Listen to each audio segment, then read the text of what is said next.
And we're on this Friday. Now you do the intros. It's Friday. I'm tired. Yeah. All right. It's a Friday night. TGIF, everybody. Meteorologist Joe Rao, FiOS 1 News, Lower Hudson Valley, and on my immediate left is I'm the only thing on your left. It's just me. What is this? You know? Mr. Joe Cioffi, FiOS 1 News, Long Island, and FiOS 1 News, New Jersey. Yes. Yes. Well, and you are? I just said who I am. Oh, you did? Yes. I told you I was tired. All right. Well, there you go. If they don't know who I am by now, the heck. When we get to Friday night, and I count 3 live streams a day, that's 15, and I don't know how many weathercasts I do. Hopefully you don't take off, so there won't be more. I get a little burned out. Yes. Particularly when there's weather. You're going to be burned out next Friday, I'm sorry to say. Well, because you're but next Friday, leaving me. Next Friday, I may try to Skype in, and we may be able to converse. All right, I'll be doing I'll be doing decades of the Rosary at 1 decade of the Rosary every day next week, so that Friday you will be all technically savvy enough to pull this off. We'll see. Okay, because all you have to do is call in. All right. And make You sure that your volume is up on your microphone so that I can hear you. Let me ask a question. There's a phone right over there. We have a speaker on it. Mm-hmm. It's called a landline, but go on. Why can't we tell the people, give them the phone number, and they can call in, and we can put them on speaker? Well, you know what? We could also do, if we'd like at some point, we can line up some folks to Skype in. They could call Colette. Call Colette. Yeah.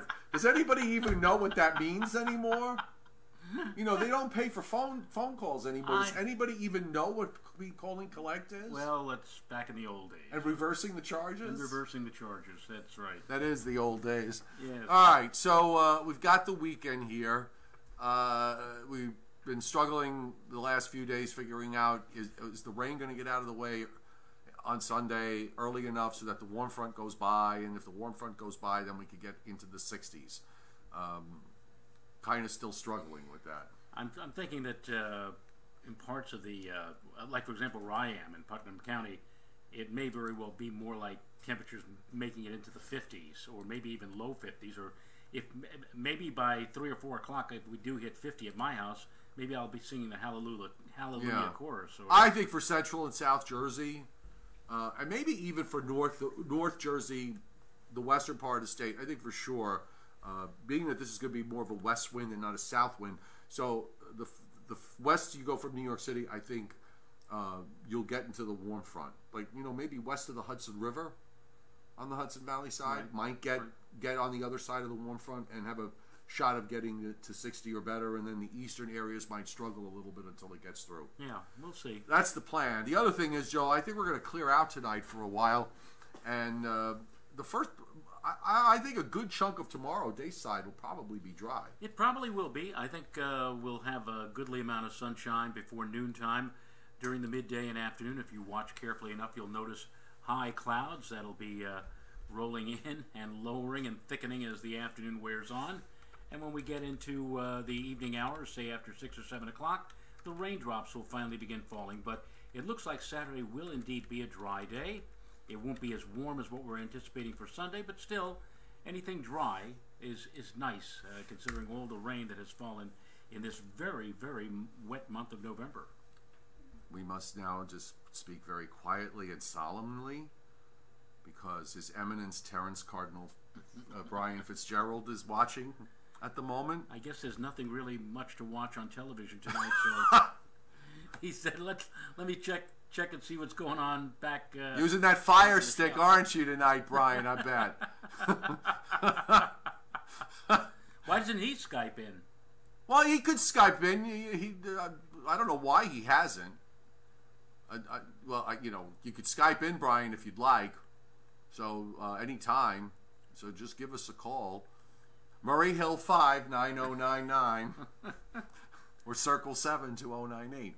All right, we're kind of a little bit giddy, if only because of the fact that it is Friday. It's been a long week, and we're all tired. But we do have a fairly interesting weather situation developing going forward, and I think we should spend a little bit of time on this, and it starts tonight, Joe. Looks like there's going to be a pretty sizable storm in the nation's midsection. Let me just get the window to the top here. I have to find it. And there it is. Okay. And I have to teach you how to do this, by the way. But here it is. This is your map tonight. We actually have a tornado watch up going on in Oklahoma and northeastern Texas. There's a pretty sizable warm sector with this. I was looking earlier, and we can show them on the surface map with dew points in the 60s and 70s with that warm Gulf air coming out. That's juicy. Very juicy. And, of course, you have winter storm warnings up over a large area back through Nebraska, southern South Dakota, northwestern Iowa, southwestern Minnesota. And this is the storm that's driving the rain here in the east. Go on. You go. Well, it's going to be a very slow-moving system, and as we pointed out last night, that very slow movement will make for a long-duration snow event in the areas that Joe just mentioned, parts of South Dakota, parts of southern Minnesota, northern sections of Iowa. They're going to see probably on the order of at least a foot, maybe more of snow, driven along by winds gusting to maybe over 30 miles an hour, close to blizzard-like conditions. So, anybody who lives in that part of the country, they're going to see their fair share of snow.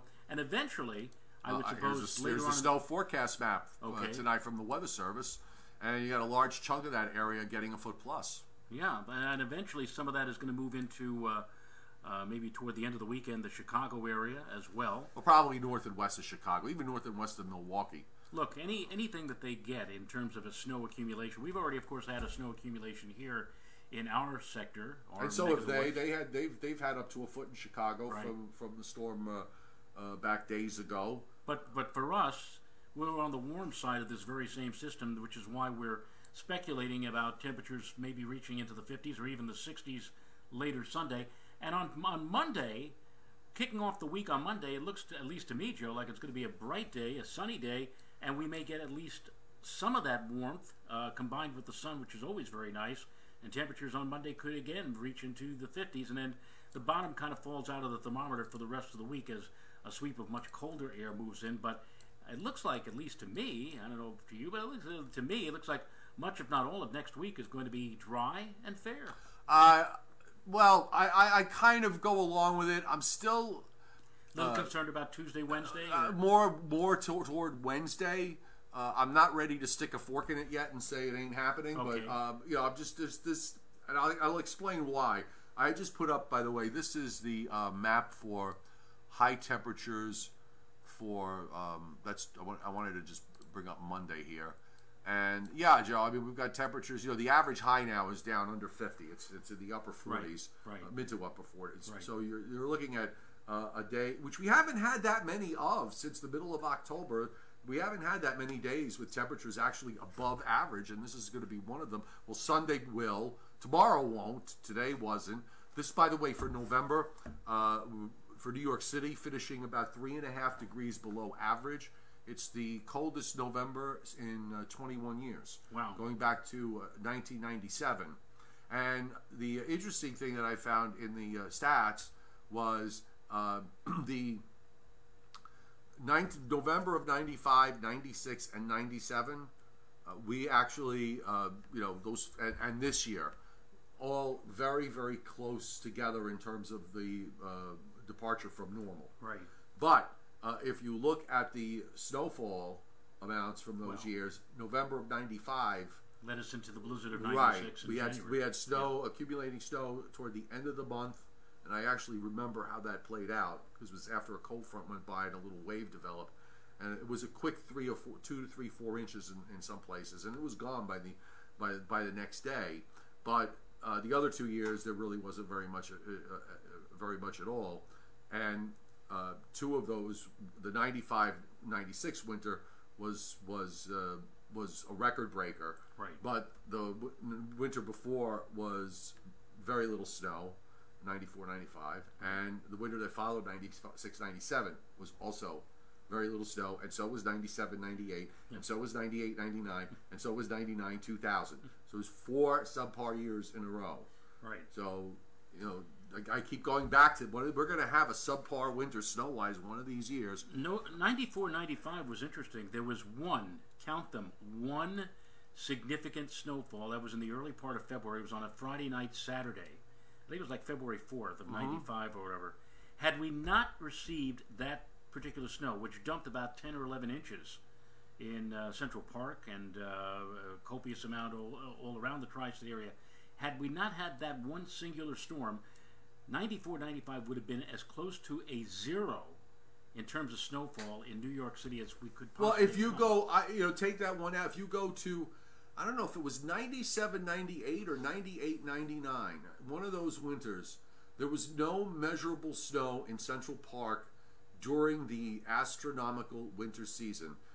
We got 5 inches of snow the day after the first day of spring. Okay. That was the only snowfall of the whole winter. It happens. It does happen, and I think it wound up being the second snow. It's either the second snowiest or the second least snowiest or the third least snowiest season on record. Wouldn't it be funny if we were sitting here, let's say on the 21st or 22nd of March of next year, not 2019, and saying, boy, if it weren't for that one storm, November storm. Hey, you know what?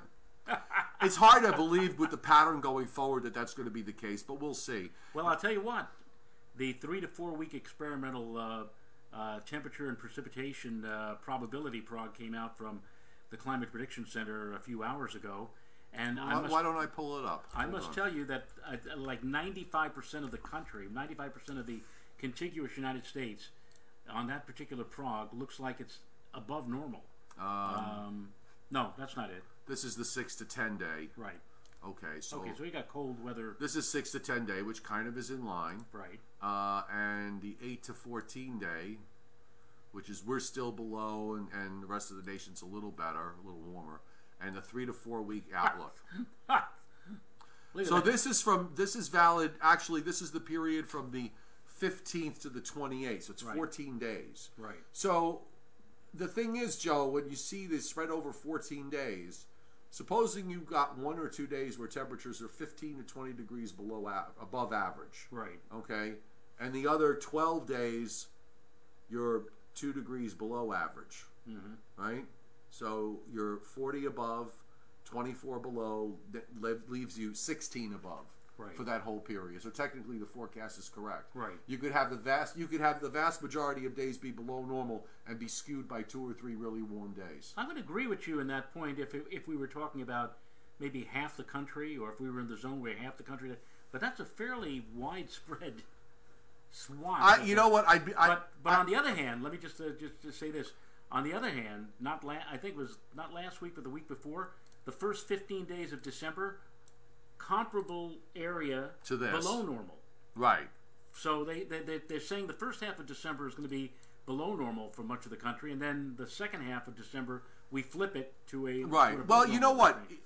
If you want to use, if you want to say that we've basically been in this stormy below average pattern since the middle of October, okay, and I'm going to put up the surface map right now and show you where the storm is. But just real quick, if you want to say this pattern began in mid-October and it runs to about mid-December, that's about 8 weeks, a little more than 8 weeks. That's usually pretty long in the tooth for a pattern. And if we wind up breaking down for a week or two, that would not be unusual. Right. But and I've seen a few long-range people opt for the idea that this may happen, but they also think that at the end of that 2 week period, we're going to go back to what we've had, and at that point, we would be just toward getting close to New Year's, right, and seeing the pattern flip back to what we had.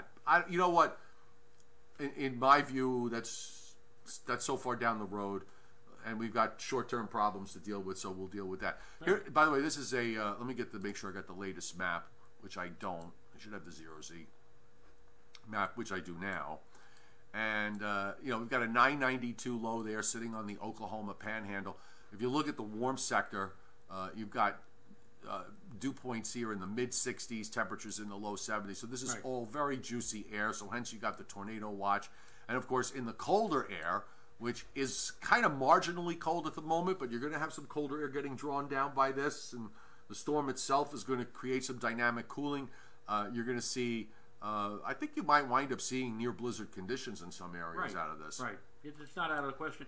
The winds I mentioned a few minutes ago across portions of southern Minnesota, South Dakota, Iowa, could very well see sustained winds of 30 miles per hour or more, and that if the snow is of a powdery nature, especially, so it's going to get blown all over the place. So we could have near blizzard conditions out there. So we got the NAM. So let's take everybody through our weekend, and let me just run it back. So here's our storm. Again, we have this nice high that builds in tomorrow, so I think much of the day will be fine. The rain moves into New Jersey and South Jersey at about 4 o'clock in the afternoon, gets to New York City by 7 o'clock, and then after that just spreads over into southern New England and Long Island. Notice they had that little embedded purple there up toward the Catskills and north of the 84 corridor, so maybe a little ice at the start there. Yeah. And then the rain ends. This is at 10 o'clock in the morning. On Sunday. So we've got the main low in eastern Iowa, the occluded front that's kind of goes northeast from there and then turns southeast. Maybe the point of occlusion low sitting right over New York City. And then I think by lunchtime, the rain should be long gone. And it looks like that the warm front's by, in which case we should get into the at least everybody should get at least up into the 50s. And I think we're going to see some 60s if this is correct. Well, we need to, especially so if we need to get the sun to break through. I'm not sure. I have not yet seen the corresponding foos. I always think of the R1 level, the lowest level for relative humidity purposes. Anything above 80% means that those clouds are going to hang in. And many a time I've seen the mid and upper levels very dry and very pleasant, but that stupid low level of moisture that hides the sun because we have those low clouds. So hopefully we'll be able to break that low cloud deck during the afternoon on Sunday. And if we do get a decent amount of sunshine, we could very well be off to the races everywhere and see temperatures well into the 50s, even the 60s. But conservatively right now, at least for the lower Hudson Valley, I'm saying 55, give or take 5 degrees either way. So if it's really those clouds really hang in and we get not much in terms of a wind to help break those clouds up, it may not get much above 50 in some places on Sunday. But then again, enough sunshine, you could plow upwards to 60 or more. So I just want to show everybody the upper air for next Tuesday into Wednesday because it's such a mess. It really is. And one of the reasons why I'm not quite ready to throw in the towel. Although I think it's still kind of a long, it is a bit of a long shot. It's actually quite a bit of a long shot, but I want to wait till tomorrow just to see a little bit more stuff coming out and see how models finally settle with this. Right. Wouldn't be the first time it starts to change at the last minute. Oh, no, of course and not. It won't be the last if it does happen. Let me just bring the paint box up so everybody can see what I'm talking about. The issue for me is the fact that when we look at this upper air, I'm going to get everybody to look at it as soon as I can hit the right button. All right, here we go. All right, so this is what the upper airflow is supposed to look like, Joe, for 2 a.m. Wednesday. And, I mean, really, it's a mess because you've got so many moving pieces. You've got, this is the trough that's moving off along the East Coast. Then you've got a short wave over here in through Iowa and Minnesota. There's another one back up here from the Dakotas to Wyoming. There's yet another one in the northern part of the jet. Actually, there's 2 in here in the northern part of the jet. Okay, so you've got this flow from Canada, and would be cold enough because I think it would be snow or nothing. So you got this flow from Canada. We're sort of on the edge of it because it starts to pull up a little bit. Then you've got the split flow in the west, so you've got the southern part of the jet stream running like this. And again, you got all these pieces, and they're all mistimed. That's the thing. Whenever I see energy like that running around, I keep thinking something is wrong. Something is going to change somewhere with this. But you know, if it's literally like this, there's no room for anything to happen. There's just too much going on. Right. And by the way, while all that's happening, you've got another powerhouse that's coming into California.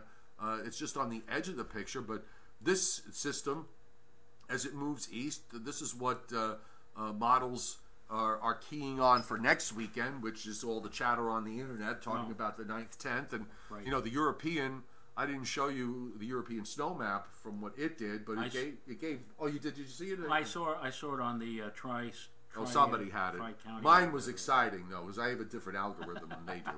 But it was 12 to 18 from Washington to Boston and everybody on either side. Yes, I'm sure. Look, it's all fun and fantasy, and looking at those maps. If you're a snow enthusiast, yeah, go ahead. May I point something out? If you look at last night's 0Z European, right, it was far too warm for any consideration. Oh, I know, because it had a ridge on both coasts and the trough in the middle. Yeah, I get that, and that's why that stuff's not forecasting. It's just not.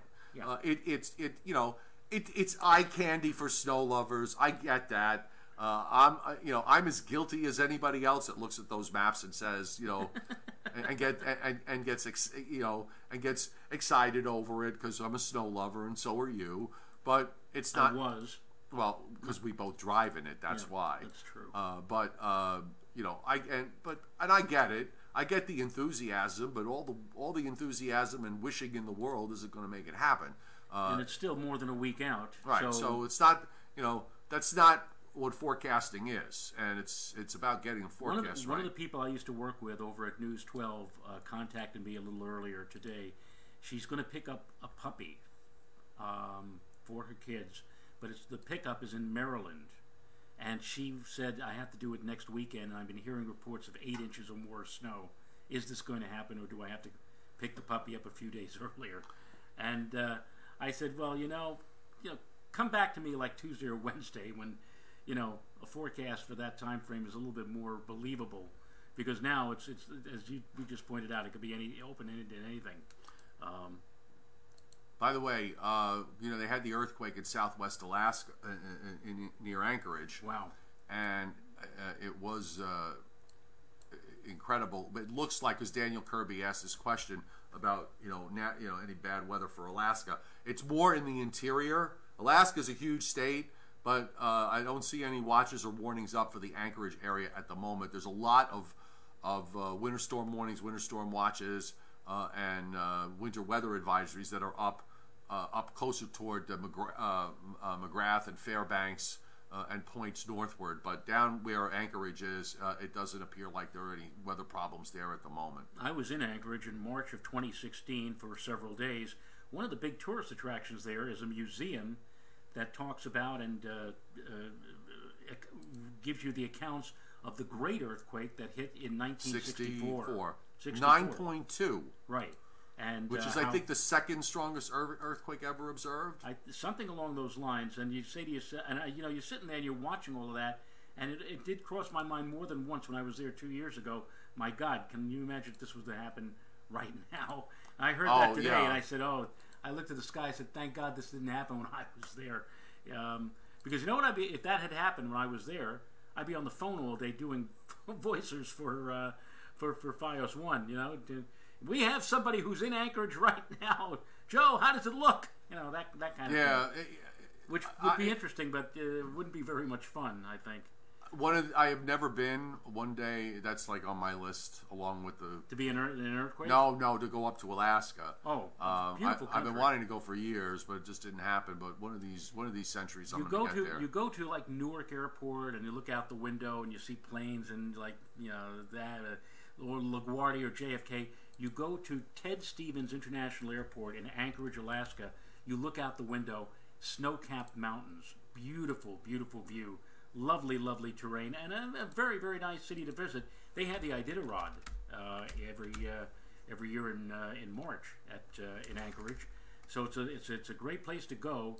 Just watch out every 50 years or so for the magnitude 7+ earthquake that may occur there. Oh. I want to go to Barrow. Barrow. I think they're in the dark right now, Joe.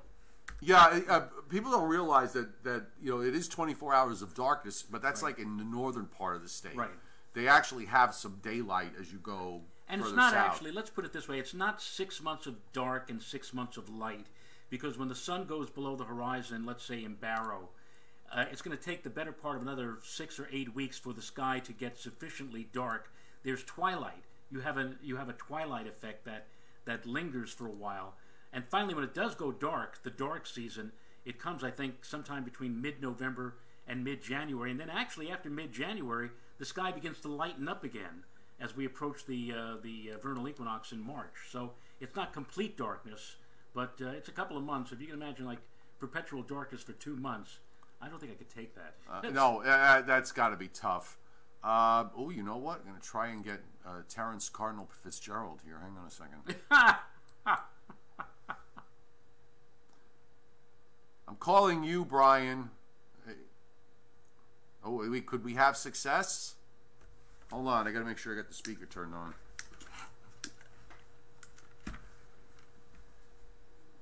Can we hear? There. Oh, we see him. Hang on. Goodness. Hold on. Hold on. Hold on. Quiet for a second. Just a second. Talk to me. Wait a minute. Hang on. That's why it's muted. Unmute it. Now talk to me. There you go. You know, us older folk are just a little bit slow on the uptake, Brian, when it comes to technical stuff. So just give me a minute. Technology is a wild thing. Also, let me bring you up on the screen. 1 second. You're here somewhere. I just got to find you. Oh, there you go. You're like a little postage stamp right now in the back of everything. So hang on. I feel like I've had that said to me before. What? That you're a postage stamp?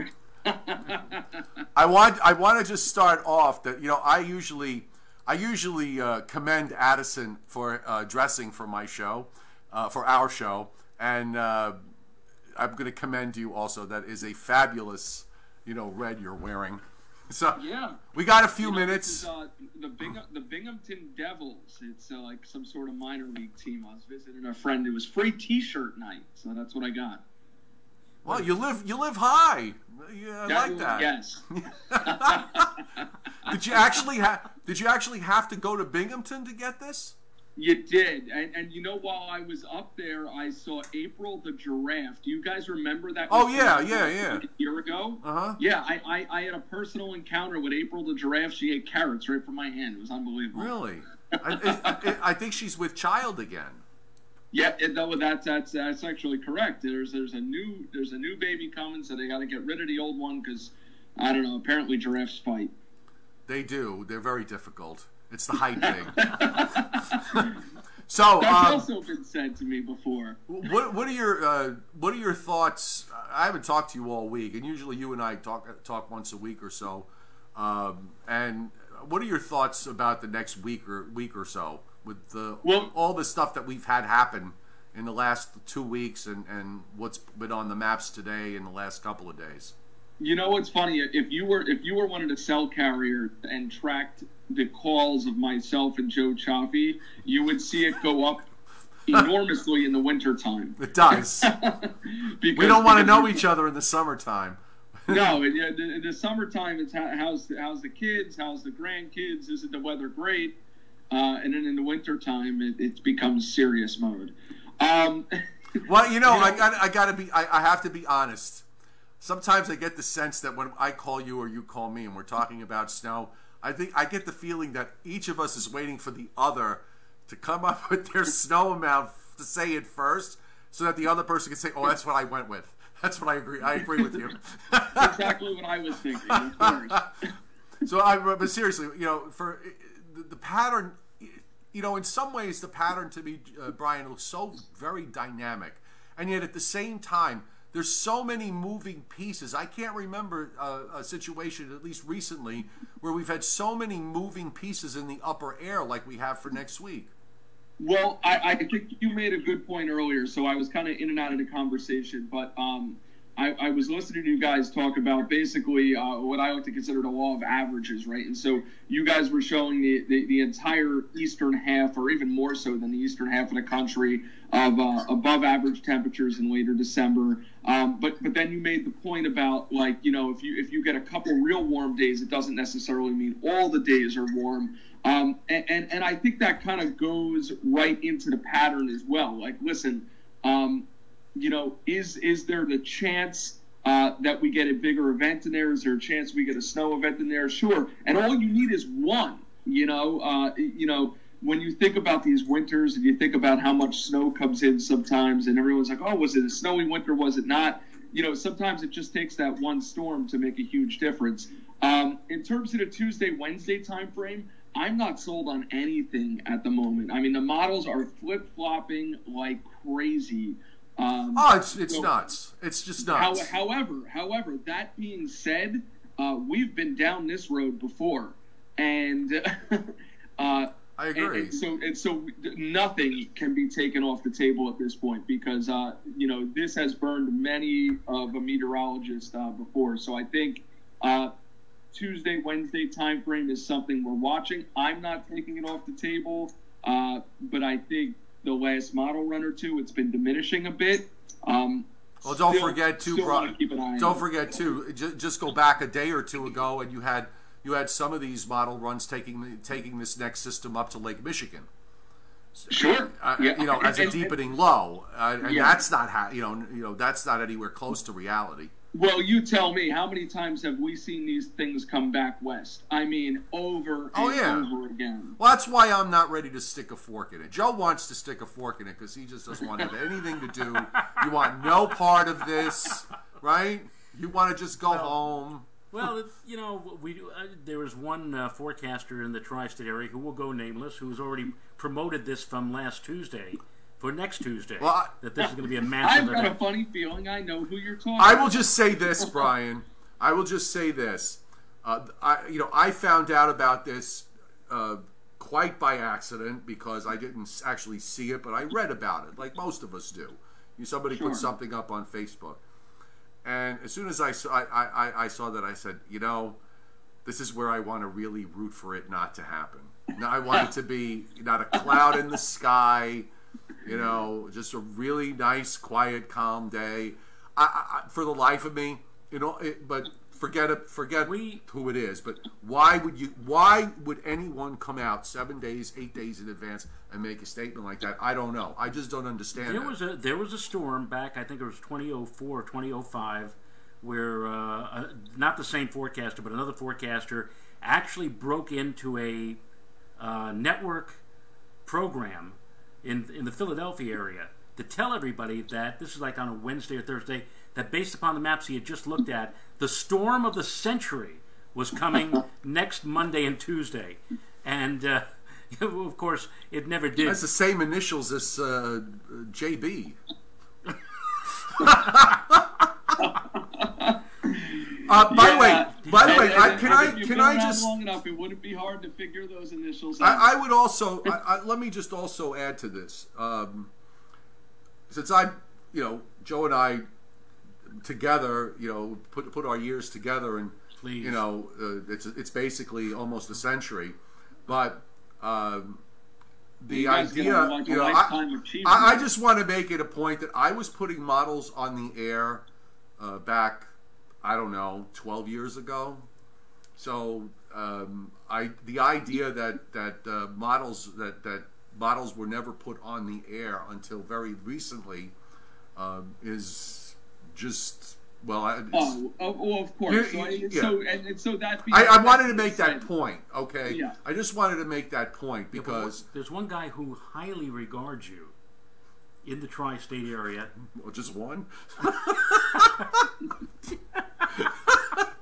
But there's just one. But go on. There's one person in the tri-state area who, whenever we get within earshot, not even an earshot, 5 days, 4 days out, he's showing every model, and this is not the same person that we're making allusions to, but he said, listen, and this is what the European says, and this is what the GFS says, and this is what the NAM says, blah, blah, blah, blah. But that, you know, that's not what models, look, and I talked about this it's on guidance. It's guidance. Right, and then everyone at home sitting there scratching their head going, what's a forecaster's job is to forecast. So what I talked about this on my YouTube specifically tonight, and it's a point for young forecasters that are watching. I think it's really, to grasp on the idea. We all can look at a map and see what the map and a model is doing. Your job is to look at what the upper air pattern is and figure out what it's going to be 7 days from now, and let the models come to you, not you go to the model. You understand what I'm getting at? Yeah. You have to have a flavor for what is happening in the atmosphere, what is going to create a certain event. And if you understand that, if you understand that a week out, 7 days out, that's 3/4 of the battle. Now you got to figure out the small stuff, timing, what it's going to be, when it's going to arrive.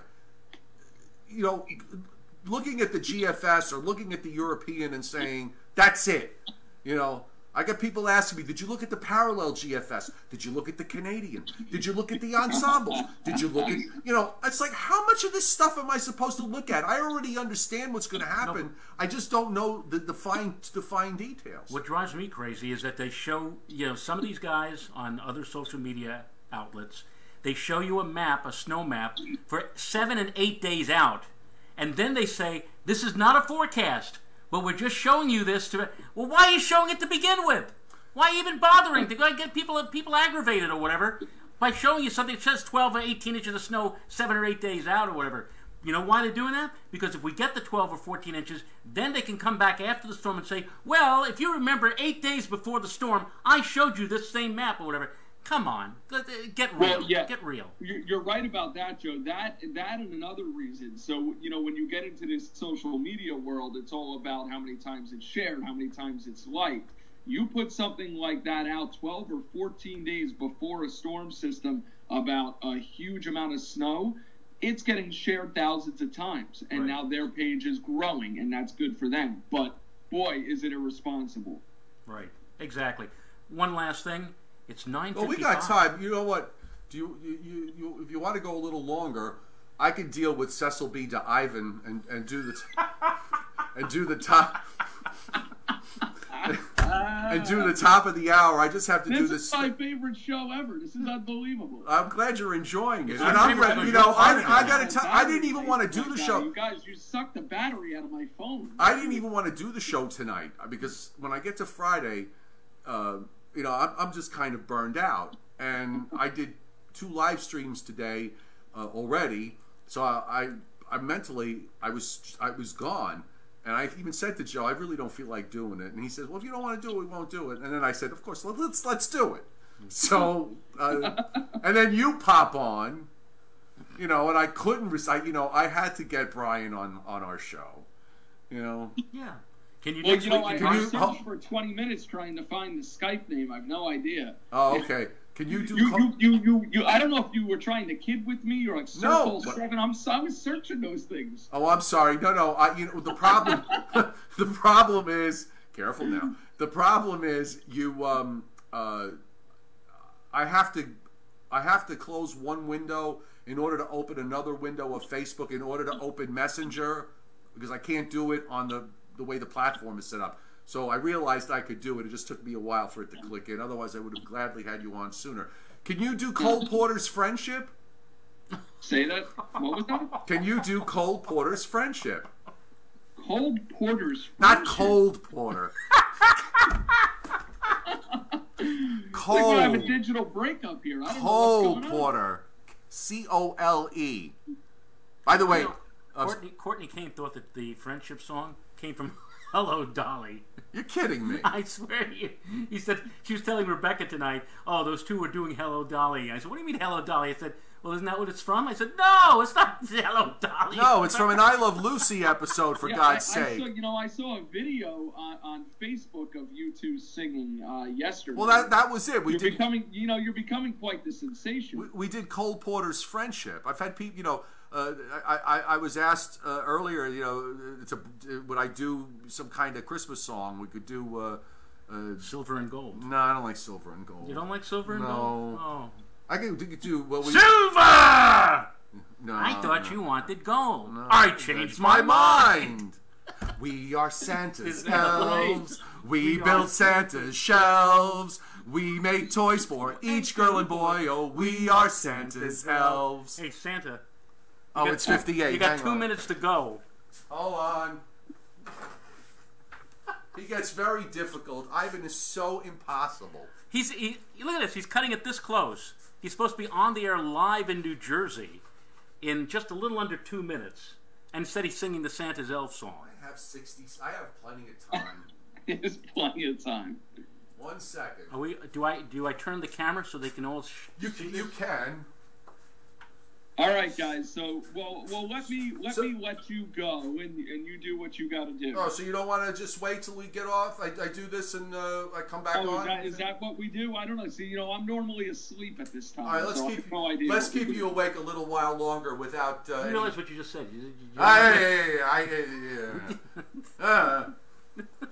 It was an accident. I didn't say it on purpose. Don't take things out of context. Stop it. Can I move this camera so that you can all see? Hang on, Ivan. I'm sorry. He's gonna be mad at me. Now, ladies and gentlemen, Sorry we're going to see Joe Cioffi. We're going to see Joe 15 Cioffi seconds. live in New Jersey on FiOS 1 News. And Brian, keep quiet.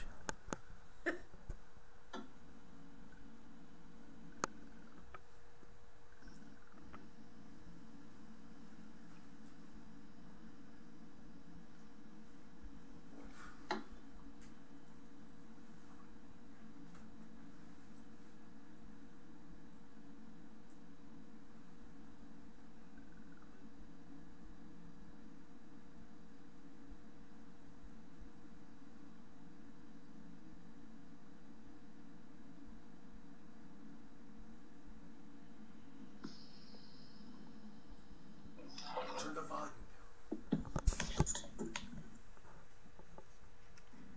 We did just a couple of last-minute shots here on the radar. Very, very light moving through North Jersey. Really not too much happening. South Jersey also in the clear, and as we go to the north and west, we still have some cloud cover, but to the north and east, the cloud cover is beginning to break up. There's dry air from New England that's moving very, very slowly southwestward, so I think we're going to see skies partially clear out. Vernon at 37, Morristown 39, Patterson, Belmar, Princeton, Toms River, all at 40 degrees. I think we'll manage a dry Saturday, but by evening the rains will be here, and I'll have the forecast.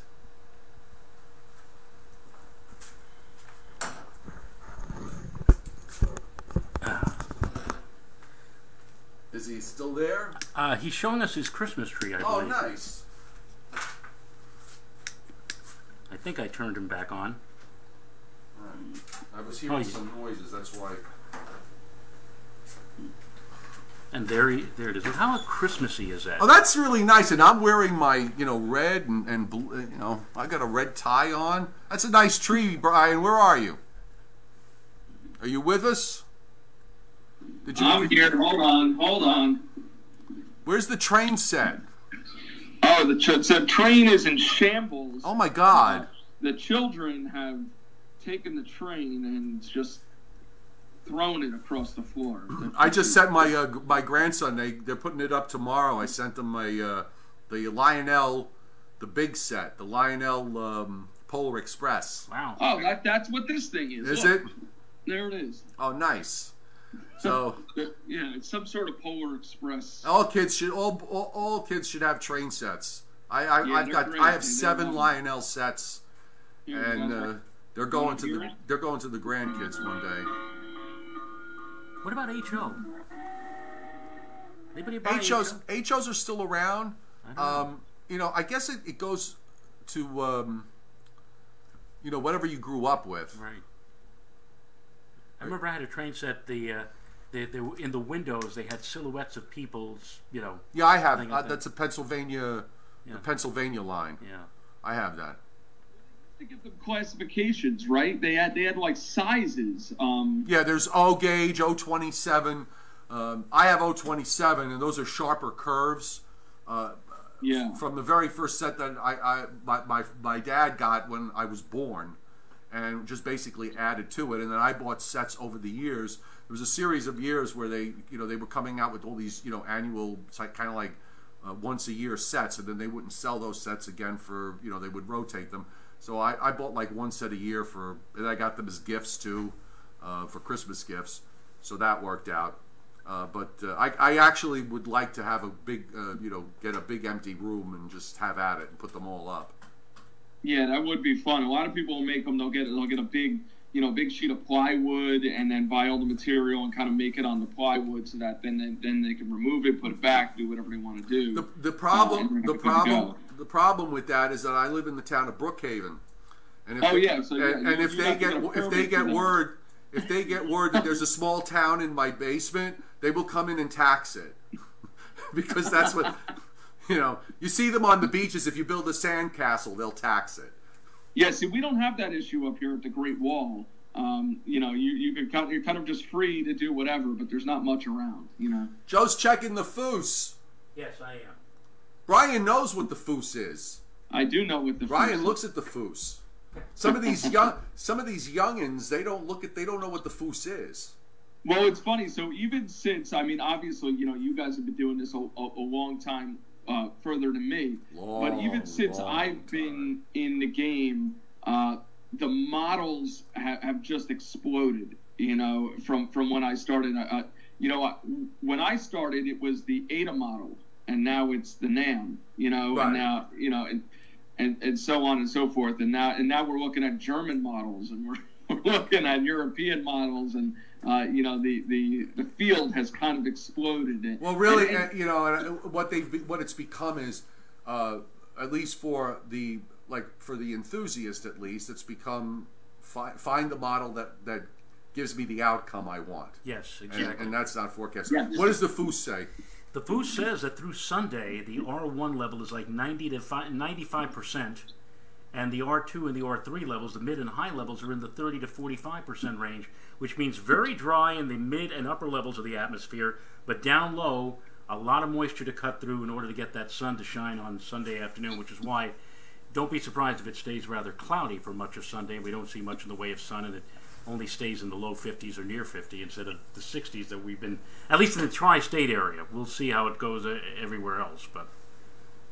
We're struggling whether we're going to, with the warm sector for Sunday, the warmer sector, and to get it, does it get in here, and who gets above 60 and who doesn't. So yeah, I heard that conversation between you two, and I tend to agree that it could vary greatly depending on where you live.